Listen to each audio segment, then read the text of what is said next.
শীতকালে গোলাপ গাছের ফুল আসার মৌসুম।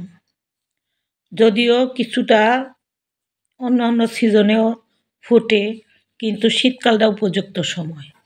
তো শীতকালে গাছে বেশি করে ফুল ফুটানোর জন্য আপনারা এই সারটি ব্যবহার করবেন। চা পাতার তরল, এটাতে নাইট্রোজেন এবং পটাশের সোর্স আছে, এবং গোলাপ গাছ কিন্তু নাইট্রোজেন এবং পটাশের ঘাটতি থাকে। এইগুলো দিলে গোলাপ গাছে বেশি বেশি ফুল আসবে। গোলাপ গাছের খাবার বেশিরভাগ এই পটাশ এবং নাইট্রোজেন। চা পাতার তরলটা উত্তম কাজ করে গোলাপ গাছের জন্য।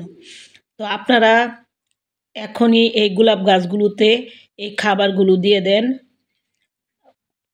1 সপ্তাহ পর পর বা 15 দিন পর পর খাবারগুলো দিয়ে দিবেন, দেখবেন ফুলে ফুলে গোলাপ গাছ ভরে যাবে। দেখুন, কিছুদিন আগে আমি এগুলোকে কাটাই ছাঁটাই করে দিয়েছিলাম। তো মাশাআল্লাহ, গাছগুলি কত তাড়াতাড়ি গ্রোথ পেয়েছে।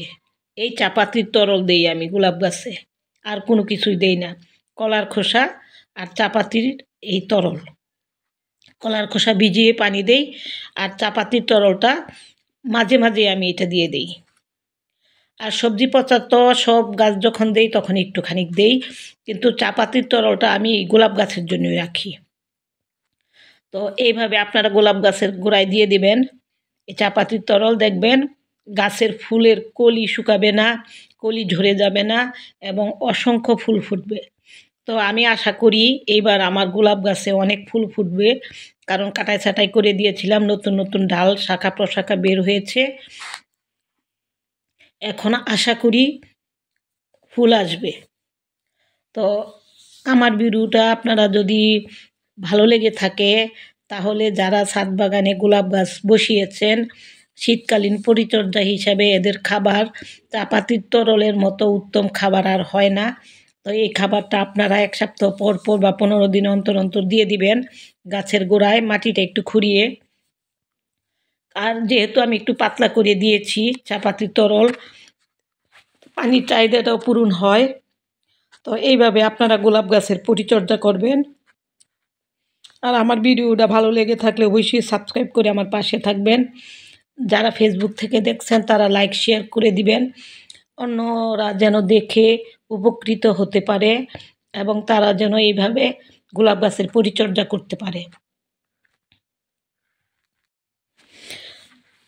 আমি সবসময় এই ডিমের খোসা, চাপাতির তরল আর কলার খোসার তরল ভিজিয়ে এই গোলাপ গাছগুলোতে আমি দিয়ে দিই।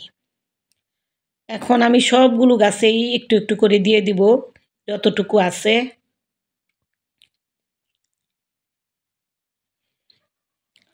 আমার কিছু কমলা রঙের গোলাপ আছে, গোলাপি গোলাপ আছে, হালকা গোলাপি আছে, তারপরে হাজারি গোলাপ আছে। তো সাদা গোলাপ নাই, সাদা গোলাপ অবশ্যই আমি একটা কিনে নিব। আমার একটা ছিল সাদা গোলাপ,